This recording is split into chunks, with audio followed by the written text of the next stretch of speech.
Good morning class. आज हम electrochemistry का नेक्स्ट टॉपिक करेंगे जो है कंडक्टेंस ऑफ इलेक्ट्रोलिटिक सॉल्यूशन। हमने कंडक्टेंस समझ ली थी पहले ही, बहुत पहले पढ़ ली थी कि जो कंडक्टेंस होती है वो दो तरीके की हो सकती है, या तो वो क्लास 1 कंडक्टर्स की वजह से होगी या वो क्लास 2 कंडक्टर की वजह से होगी। अगर आपको ध्यान हो तो ये हम कर चुके हैं, क्लास 1 और क्लास 2। फर्स्ट में कौन आए थे? Metallic conductors. और क्लास 2 में कौन आए थे? Electrolytic conductors. ये हमने कर लिया था। उसी तरीके से मेटेलिक में किसकी वजह से हुआ था? इलेक्ट्रॉन्स की वजह से कंडक्शन थी। और जो इलेक्ट्रोलिटिक है उसके में किसकी वजह से थी? आयंस की वजह से थी। इसका अगर एग्जांपल देना चाहूं तो इसके एग्जांपल कोई भी आप मेटल का एग्जांपल दे सकते हैं, ठीक है। और इसका अगर एग्जांपल देंगे तो कोई भी आप आयनिक कंपाउंड है उसका एग्जांपल दे सकते हैं, क्योंकि वो अपने एक्वा सॉल्यूशन में आयंस प्रोड्यूस करेंगे और वो आयंस की वजह से क्या होगी? इलेक्ट्रिसिटी होगी। ये हमने कर लिया था। आज हम इन दोनों के फैक्टर्स अफेक्टिंग करेंगे, क्लास 1 के भी और क्लास 2 के भी, ठीक है। तो सबसे पहले हम आते हैं इलेक्ट्रोलाइट्स पे। अब इलेक्ट्रोलाइट्स पे बेटा फर्दर 2 टाइप्स के होते हैं। ये हमने कर लिया था, ये सारा आपको जो अभी करना है उस हिसाब से मैं बता रही हूँ कि सबसे पहले इलेक्ट्रोलाइट की बात करते हैं। तो इलेक्ट्रोलाइट्स जो होते हैं बेटा, ये पहले भी आया था। क्या होते हैं इलेक्ट्रोलाइट्स? जो आयंस प्रोड्यूस करते हैं, जब उनका एक्वा सॉल्यूशन बनाया जाता है तो वो आयंस प्रोड्यूस करते हैं। तो जो इलेक्ट्रोलाइट्स होते हैं ये 2 कैटेगरी में डिवाइड किए जाते हैं। एक होते हैं स्ट्रॉन्ग इलेक्ट्रोलाइट और एक होते हैं वीक इलेक्ट्रोलाइट, ठीक है। स्ट्रॉन्ग इलेक्ट्रोलाइट वो होते हैं जो कंप्लीटली आयनाइज हो जाते हैं और मतलब वो अपने 100% जितने आयंस हैं उनके वो सारे दे देते हैं। फॉर एग्जांपल स्ट्रॉन्ग का एग्जांपल लिख रही हूं मैं, जैसे NaCl, NaOH, KCl। इसका मतलब अगर आपको ये बात नहीं समझ में आई क्या मतलब इसका, तो स्ट्रॉन्ग इलेक्ट्रोलाइट का मतलब है 100% आयनाइज हो जाते हैं वो। 100% आयनाइजेशन का मतलब क्या है कि मान लो हमारे पास NaCl की 100 फॉर्मूला यूनिट्स है, ठीक है ना। ये फॉर्मूला है उसका, ये फॉर्मूला यूनिट्स बोले जाते हैं। मान लो हमारे पास 100 फॉर्मूला यूनिट्स है, तो अगर मैंने इसको पानी में घोला तो मुझे कितनी आयंस मिलेंगे? मुझे 100% Na+, मतलब 100% नहीं कह रही मैं, 100 फॉर्मूला यूनिट्स थी तो 100 Na+ मिलेंगे और 100 Cl- मिलेंगे उसके अंदर। ऐसे ही NaOH, KCl जितने भी स्ट्रॉन्ग इलेक्ट्रोलाइट होते हैं वो कंप्लीटली आयनाइज हो जाते हैं। क्या हो जाते हैं? Completely ionize. इसी वजह से वो अपने जितने आयंस होते हैं, उसके फॉर्मूला यूनिट्स होते हैं, उतने आयंस प्रोड्यूस करते हैं। जो वीक इलेक्ट्रोलाइट्स होते हैं वो कंप्लीटली डिसोशिएट नहीं होते। इसका मतलब अगर डेफिनेशन वाइज लिखा जाए तो आपको इलेक्ट्रोलाइट तो समझ में आ गया था ना। तो अब हम बात किसकी कर रहे हैं? उनकी टाइप्स की। तो 2 टाइप बताई मैंने, एक स्ट्रॉन्ग और एक वीक। तो हम पहले स्ट्रॉन्ग की बात करते हैं। स्ट्रॉन्ग इलेक्ट्रोलाइट किसको बोलते हैं? तो डेफिनेशन वाइज अगर बोला जाएगा तो स्ट्रॉन्ग इलेक्ट्रोलाइट क्या है? वो सब्सटेंसेस विच आयनाइज कंप्लीटली, ठीक है ना। तो they completely ionise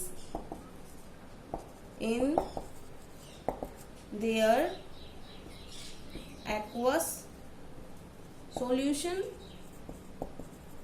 or in their molten state। कि अगर उनको मेल्ट किया जाएगा या उनको एक्वा सॉल्यूशन बनाया जाएगा तो ये क्या हो जाएंगे? कंप्लीटली आयनाइज हो जाएंगे। और कंप्लीटली आयनाइज होंगे तो इसका मतलब क्या होगा कि उनके अंदर से आराम से इलेक्ट्रिसिटी क्या होगी? Hence electricity conduction will be at large scale। Completely ionize का मतलब क्या होता है बेटा? कि वो कंप्लीटली क्या हो जाते हैं? डिसोशिएट हो जाते हैं, डिसोशिएट कंप्लीटली। इसका मतलब जैसे मैंने अभी बताया था कि अगर मैंने 100 NaCl लिए हैं तो मुझे क्या मिलेंगे? 100 Na+ और 100 Cl-, ठीक है ना। अगर हम उनको एक्वा सॉल्यूशन बना देंगे या उसके अंदर से हम मेल्ट कर देंगे उसको, तो ये कंडीशन आ जाएगी और उसमें से आराम से बिजली पास हो जाएंगे, क्योंकि उसके पास क्या है, आयंस है। ये बात समझ में आ गई, स्ट्रॉन्ग इलेक्ट्रोलाइट समझ में आ गया। अब बात करते हैं हम वीक इलेक्ट्रोलाइट्स की। जो वीक इलेक्ट्रोलाइट्स होते हैं, दो substances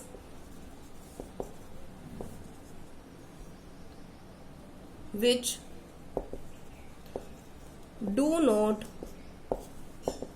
dissociate or ionize, which do not dissociate completely, simple इतना लिख दो, जो completely dissociate नहीं होते, इसका मतलब इनके अंदर लो डिग्री ऑफ डिसोसिएशन होता है या आयनाइजेशन होता है। इसका मतलब जितने भी वीक एसिड है, जैसे स्ट्रॉन्ग एसिड स्ट्रॉन्ग बेस, तो किसका एग्जांपल हो जाएंगे, स्ट्रॉन्ग इलेक्ट्रोलाइट्स का। जितने भी वीक एसिड वीक बेस हैं वो सारे किसके एग्जांपल आएंगे, इसके। जैसे फॉर एग्जांपल आपने इसका वीक एसिड का एक एग्जांपल हम लिख रहे हैं, तो वीक एसिड का एक एग्जांपल क्या हुआ, CH3COH। क्या नाम है इसका, एसिटिक एसिड। अगर इसका आईयूपीएसी नाम बात करेंगे तो इसका नाम है ethanoic acid. 2 carbon each, single bond ane, और ये ग्रुप होता है तो ओइक एसिड, तो इथेनोइक एसिड। ठीक है। अब ये जो वीक एसिड है, इसका मतलब क्या होता है, वीक एसिड का मतलब होता है बेटा कि जब मान लो हमने इसकी 100 यूनिट्स ली, मान लिया इसकी 100 यूनिट्स ली, तो आपको यहां इसके सॉल्यूशन के अंदर 100 एसिटेट आयन नहीं मिलेंगे, थोड़े मिलेंगे, जितना उसका डिग्री ऑफ डिसोसिएशन होगा। फॉर एग्जांपल अगर इसका 4 है तो इसका मतलब क्या हो रहा है, 4 जो उसकी यूनिट है वो टूट रही है, बाकी जो 96 है वो एज इट इज प्रेजेंट होंगी। ठीक है ना। तो इसका डिग्री ऑफ डिसोसिएशन कितना है, ठीक है, उस पर डिपेंड करता है। इतना बात समझ में आ गई। अब ये बताओ कि जब ये लो डिग्री ऑफ डिसोसिएशन है तो इनका कंडक्शन भी क्या होगा, वेरी स्मॉल एक्सटेंट। तो जो इसका डिफरेंस आया था यहाँ पर, electricity conduction will be at large scale, तो इनका क्या होगा, they conduct electricity at a very small extent या at a very small scale. ठीक है ना। दोनों में डिफरेंस भी हो गया, समझ में भी आ गया होगा आपको। अब इसके बाद करते हैं हम फैक्टर्स अफेक्टिंग इलेक्ट्रोलिटिक कंडक्शन। ठीक है ना। हमने इलेक्ट्रोलाइट पढ़ लिया, हमने मेटालिक कंडक्टर्स के बारे में पढ़ लिया क्लास 1 क्लास 2। अब हम दोनों के फैक्टर्स पढ़ेंगे। तो सबसे पहले आते हैं हम इलेक्ट्रोलिटिक कंडक्शन पे। सबसे पहले हम आ रहे हैं फैक्टर्स अफेक्टिंग इलेक्ट्रोलिटिक कंडक्शन। सबसे पहला फैक्टर है नेचर ऑफ इलेक्ट्रोलाइट, जो अभी बताया था आपको। कैसे, क्योंकि देखो अगर वो स्ट्रांग हुआ तो वो तो क्या हो जाएगा, कंप्लीटली डिसोशिएट हो जाएगा, है ना, 100% डिसोशिएट हो जाएगा। और अगर वो वीक इलेक्ट्रोलाइट हुआ तो जितना उसका परसेंट ऑफ डिसोसिएशन है, मान लो फॉर एग्जांपल किसी का 5 है, किसी का 6 है, किसी का 17 है, तो उस हिसाब से, क्योंकि कंप्लीटली आयनाइज तो ये होते ही नहीं है, तो इसका मतलब क्या होगा कि कंडक्शन किसका ज्यादा होगा, स्ट्रॉन्ग इलेक्ट्रोलाइट का ज्यादा होगा। किससे, वीक इलेक्ट्रोलाइट से। ये बात समझ में आ गई। तो नेचर ऑफ इलेक्ट्रोलाइट डिपेंड करता है। अगर आपसे कोई पूछे कि NaCl, ठीक है, और CH3CONA मतलब सोडियम एसिटेट, ये दोनों क्या है, ये दोनों ही सोल्ट है, लेकिन कौन सा ज्यादा मतलब अच्छा कंडक्शन करेगा इलेक्ट्रिसिटी का, तो ये करेगा। क्यों, क्योंकि NaCl जो होता है वो स्ट्रॉन्ग बेस और स्ट्रॉन्ग एसिड के कॉम्बिनेशन से बना है, और ये किससे बना है, ये वीक से बना है। तो इसका मतलब ये भी क्या है, ये कम डिसोशिएट होगा, ये वीक इलेक्ट्रोलाइट है, ये स्ट्रॉन्ग इलेक्ट्रोलाइट है। ठीक है ना। इसी तरीके से दूसरा एग्जांपल कर लेते हैं। फॉर एग्जांपल एक HCl का पूछता है कंडक्शन और एक CH3COH का, तो किसका कंडक्शन बेटर होगा, HCl का ज्यादा होगा, क्योंकि ये क्या है, ये स्ट्रॉन्ग है और ये क्या है, वीक इलेक्ट्रोलाइट है। ठीक है। अगर इसी तरीके से हम बात करते हैं किसकी, फॉर एग्जाम्पल हम कोई बेस ले लेते हैं NaOH और हमने ले लिया ये ammonium hydroxide, sodium hydroxide and ammonium hydroxide. इन दोनों की कंडक्शन किस डिपेंड कर रही है, इनके नेचर पे, कि ये स्ट्रॉन्ग इलेक्ट्रोलाइट है तो इसका कंडक्शन मच बेटर होगा किससे, अमोनियम हाइड्रोक्साइड से। पहला पॉइंट समझ में आ गया। अब आते हैं दूसरे पॉइंट पे। दूसरा पॉइंट जो है हमारा वो है साइज ऑफ आयंस। प्रोड्यूस्ड। अब साइज ऑफ आयन प्रोड्यूस का मतलब क्या होता है कि फॉर एग्जाम्पल देखो, कोई इलेक्ट्रोलाइट है और वो बड़े मतलब उसके बनाए, फॉर एग्जाम्पल जैसे मैं आपको दे देती हूँ इसका एग्जाम्पल, एक NaCl है और ठीक है, और एक सीजियम आयोडाइड है। अब इन दोनों में डिफरेंस क्या है? दोनों, ये भी एल्कली मेटल है, ये भी एल्कली मेटल है, ये भी क्या है हैलाइड, ये भी हैलाइड। दोनों के हिसाब से अब इसका साइज क्या है दोनों का? स्मॉल, और इन दोनों का साइज क्या है? लार्ज। अब बताओ ज्यादा मूवमेंट कौन कर पाएगा? आयंस तो दोनों ही 100% आयनाइज हो जाएंगे ना। ये भी स्ट्रॉन्ग इलेक्ट्रोलाइट है, ये भी स्ट्रॉन्ग इलेक्ट्रोलाइट है। पहला पॉइंट तो गया। अब इन पे किस बात पे डिपेंड कर रहा है? साइज पे। तो इसका मतलब क्या होगा? ग्रेटर साइज ऑफ आयंस तो लेस विल बी कंडक्टेंस। ये बात तो सिंपल सी है। आप इस तरीके से समझ लो कि रेस हो रही है, ठीक है ना। एक पतला सा बच्चा भाग रहा है, एक बहुत बहुत बहुत सुमो पहलवान जैसा भाग रहा है, तो कौन सा जीतेगा? ऑफकोर्स ये जीतेगा, क्योंकि ज्यादा एक्टिव होगा, स्मॉल होगा, जल्दी मूवमेंट करेगा। जो बड़ा होगा वो ज्यादा मूवमेंट नहीं कर पाएगा, इस वजह से कंडक्टेंस भी क्या हो जाएगी उसकी?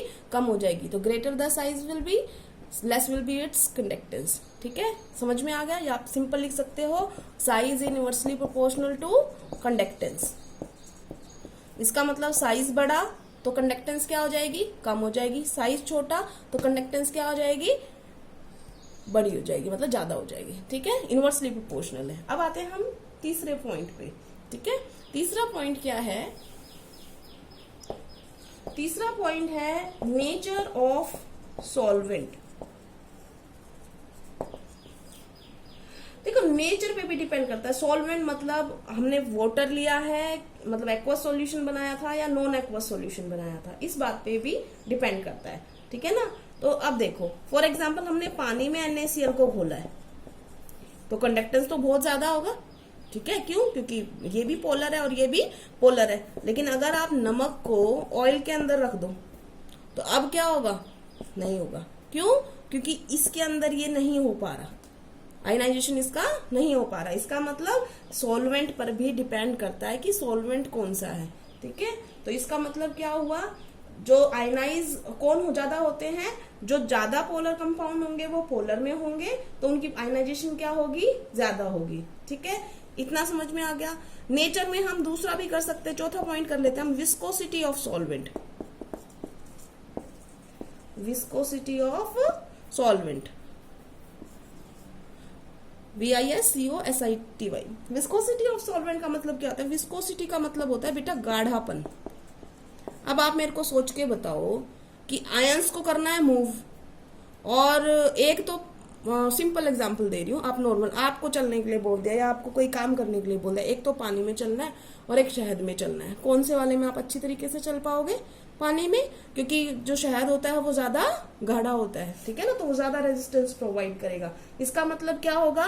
विस्कोसिटी अगर सॉल्वेंट की ज्यादा हो जाएगी तो कंडक्टेंस क्या हो जाएगी?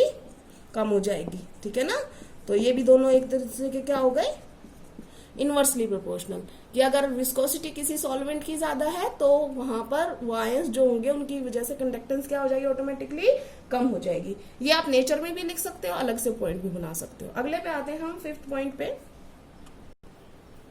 Concentration of solution.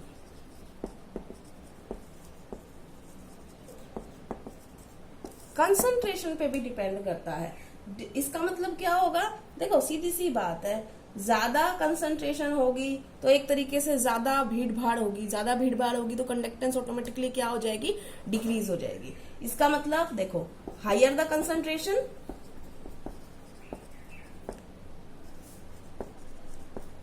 Higher the concentration of solution, less will be conduction. अब इसको समझने की कोशिश करो कैसे। फॉर एग्जाम्पल, अगर हम यहाँ पर स्ट्रॉन्ग इलेक्ट्रोलाइट्स की बात कर रहे हैं, ठीक है ना, तो स्ट्रॉन्ग इलेक्ट्रोलाइट्स में मान लो हमने ये सॉल्यूशन लिया। ठीक है, ये मान लो हमारा 2 मोलर था।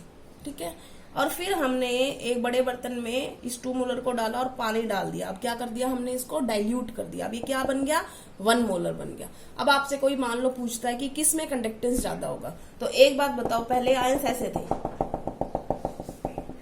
ये आयंस ही बता रही हूं मैं तो आपको बताने के लिए कि क्या प्रॉब्लम हुई है, और अब क्या हो गए हैं। अब तुम देख के बताओ किस में मूवमेंट करना आसान होगा, क्योंकि जब ज्यादा कंसंट्रेटेड सॉल्यूशन होगा तो आयंस जो होंगे वो बहुत ज्यादा नजदीक नजदीक होंगे, तो उनको मूव करना है तो दूसरे आयन जो है वो रेजिस्टेंस प्रोवाइड कर रहे हैं। लेकिन जब हमने डाइल्यूट कर दिया उसको, ये हमने क्या कर दिया, डाइल्यूट कर दिया, तो डाइल्यूशन के बाद क्या हो गया, उनके बीच में जो जगह हो गई थोड़ी खाली, तो वो आराम से क्या करेंगे, इजिली मूव कर सकते हैं ना। पहले नहीं कर पा रहा था, आगे कोई ना कोई आ रहा था। इसका मतलब क्या होगा, स्ट्रॉन्ग इलेक्ट्रोलाइट्स के लिए भी डाइल्यूशन के साथ क्या होता है, डाइल्यूशन मतलब पानी मिलाना, ठीक है ना। डाइल्यूशन अगर करेंगे तो कंडक्टेंस क्या हो जाएगा, इंक्रीज हो जाएगा, ठीक है। ये बात समझ में आ गई कि स्ट्रॉन्ग इलेक्ट्रोलाइट्स के अंदर जब डाइल्यूशन करते हैं तो कंडक्टेंस इंक्रीज होती है। क्यों इंक्रीज हो रही है, अगर कोई रीजन पूछे, रीजन क्या है, रीजन ये है कि स्ट्रॉन्ग इलेक्ट्रोलाइट्स के अंदर क्या होता है, देखो दूर हो गए एक दूसरे से, पहले ज्यादा नजदीक नजदीक थे, नजदीक नजदीक होंगे तो अट्रैक्शन क्या होगी, ज्यादा होगी। यहाँ पे दूर दूर हो गए तो अट्रैक्शन क्या हो गई, कम हो गई। तो इंटर आयनिक अट्रैक्शन जो होती है, आयंस के बीच में एक दूसरे के बीच में जो अट्रैक्शन होती है वो डिक्रीज कर जाती है ड्यू टू डाइल्यूशन। तो मूवमेंट क्या हो जाती है आयंस की, मूवमेंट इजी हो जाती है, ठीक है ना। Movement of ions become easy, तो कंडक्शन क्या हो जाएगी, कंडक्शन इंक्रीज कर जाएगी। और ये तुम ना कॉपी में लिखते वक्त ऐसे ही मत लगाया करो, तीर का निशान लगा देते हो सीधा ही। मैं तो जल्दी करने के लिए करती हूँ कि तुम्हें समझ में आ जाए। अब तुमने जब लिखना है तो 2 बातें ध्यान रखनी है, हर एक लेक्चर को डेट के साथ लिखना है, और दूसरा कोई भी टर्म ऐसी नहीं मिलनी चाहिए मुझे। मैं लिखती हूँ इंक्रीजेज ऐसे, तो तुम भी ऐसे ही एरो बना देते हो, कोई डाउन हेडेड एरो, कोई अप हेडेड एरो। आपको सिंपल लिखना है, तो मेरी जगह खत्म हो गई इसलिए नहीं लिखा, तुमने लिखना है, ठीक है। अब हमने स्ट्रॉन्ग का तो पढ़ लिया कि स्ट्रॉन्ग में तो जब हम डाइल्यूशन करते हैं तो इंक्रीज होता है, ठीक है। तो डाइल्यूशन करेंगे तो क्या होगा, कंसंट्रेशन डिक्रीज करेगी, कंडक्टेंस इंक्रीज करेगी।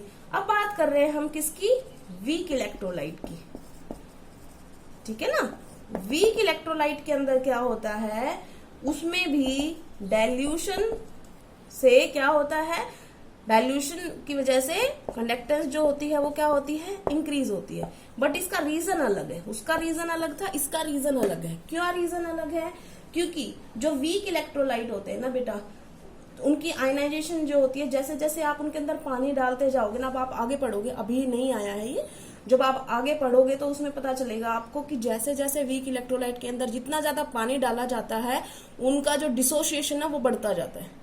आप इसको इस तरीके से समझ सकते हो। फॉर एग्जाम्पल ये 2 मोलर कोई हमने वीक इलेक्ट्रोलाइट लिया, ठीक है ना, और मान लो ये हमने कोई 1 मोलर इलेक्ट्रोलाइट लिया, तो मान लो अगर इसके पास 3% डिसोसिएशन था, 3% का मतलब मैं क्या कह रही हूँ कि 100 में से 3 जो होते हैं वो डिसोशिएट हो रहे थे। लेकिन अब हमने क्या कर दिया, अब हमने कर दिया डाइल्यूशन। डाइल्यूशन मतलब पानी और मिला दिया, और पानी मिलाने के बाद इसको सॉल्यूशन को 1 मोलर पे ले आए, तो अब क्या होगा, इसका डिसोसिएशन बढ़ जाएगा। मैं अप्रोक्सीमेट बोल रही हूँ, कभी तुम बोलोगे मैम 3 से 5 ही बढ़ेगा क्या, नहीं, मैं जस्ट बता रही हूँ आपको कि बढ़ जाता है। कि जैसे जैसे आप पानी मिलाओगे, मान लो आप और बढ़ा देते हो ना आगे, और पानी मिला दिया, और मान लो 1 मोलर की जगह पे आपका ये 0.5 मोलर हो गया, तुमने और पानी डाल दिया इसके अंदर, तो अब ये जो डिसोसिएशन है वो और बढ़ जाएगा, कितना भी बढ़े बट बढ़ जाएगा, ठीक है ना। जैसे जैसे आप करते जाओगे, पानी डालते जाओगे, वीक इलेक्ट्रोलाइट जो होते हैं उनका डिसोसिएशन बढ़ जाता है। और ये माना जाता है कि इनफाइनाइट डाइल्यूशन, मतलब इनफाइनाइट का तो मतलब तुम समझते हो ना कि जिसकी कोई सीमा ही नहीं है, इतना पानी डाला जाए अगर तो वो 100% डिसोशिएट हो जाएंगे, माना जाता है, ठीक है ना। तो अब ये मान रहे हैं हम कि जैसे जैसे डाइल्यूशन, अब रीजन समझ में आ गया कि डाइल्यूशन जैसे जैसे हम कर रहे हैं वैसे वैसे उसके अंदर जो डिसोसिएशन है वो बढ़ रहा है। अब डिसोसिएशन बढ़ेगा तो पहले तो इसमें सिर्फ 3 आयन टूट रहे थे, अब इसमें 100 में से कितने टूट रहे हैं, 5 टूट रहे हैं। अब इसमें से 100 में से कितने टूटेंगे, 7 टूटेंगे। तो इसका मतलब जैसे जैसे हम डाइल्यूशन बढ़ा रहे हैं, डिग्री ऑफ डिसोसिएशन बढ़ रहा है, तो ऑटोमेटिकली आयंस की संख्या बढ़ गई, तो कंडक्टेंस भी क्या होगा, बढ़ेगा। बात समझ में आई। अब इसको हम लिख लेते हैं कैसे, तो रीजन क्या हो गया इसके लिए, रीजन ये हो गया कि विद डाइल्यूशन वीक इलेक्ट्रोलाइट के अंदर आयनाइजेशन बढ़ जाती है। Ionization of weak electrolyte increases. ठीक है, अब ये जो है आयनाइजेशन बढ़ गई तो ऑटोमेटिकली क्या हो जाएगा, आयंस की संख्या बढ़ गई। आयंस की संख्या बढ़ेगी तो क्या हो जाएगा, कंडक्टेंस क्या हो जाएगी, इंक्रीज हो जाएगी। बात समझ में आ गई। दोनों केसेस में बढ़ा है। डाइल्यूशन से, डाइल्यूशन जैसे जैसे आप कर रहे हो, डाइल्यूशन इंक्रीज कर रहे हो, कंडक्टेंस बढ़ रही है। स्ट्रॉन्ग के लिए भी बढ़ रही है, वीक के लिए भी बढ़ रही है, बट रीजन अलग अलग है, ये ध्यान रखना है आपने। ठीक है, उसके बाद हम नेक्स्ट पे आते हैं। नेक्स्ट है 6th पॉइंट जो है टेम्परेचर। ठीक है ना, अब हम आते हैं, लास्ट है ये इसका, टेम्परेचर। तो टेम्परेचर क्या होता है बेटा, जैसे जैसे आप टेम्परेचर बढ़ाओगे, टेम्परेचर हम बढ़ाते हैं तो आप बताओ आयंस टूटना और शुरू होंगे कि नहीं होंगे। टेम्परेचर बढ़ेगा तो डिसोसिएशन क्या होगा, डिसोसिएशन बढ़ेगा, और डिसोसिएशन बढ़ेगा तो कंडक्टेंस बढ़ेगी। ये बात समझ में आ गया। तो सिंपल है, टेम्परेचर बढ़ाने से टूटेंगे, टूटेंगे तो आयंस मिलेंगे, आयंस मिलेंगे तो कंडक्टेंस बढ़ेगी। तो हमारा इलेक्ट्रोलिटिक कंडक्टेंस का फैक्टर्स खत्म हो गए हैं। ठीक है ना, कल हम करेंगे मेटेलिक कंडक्टर्स के बारे में। Thank you class.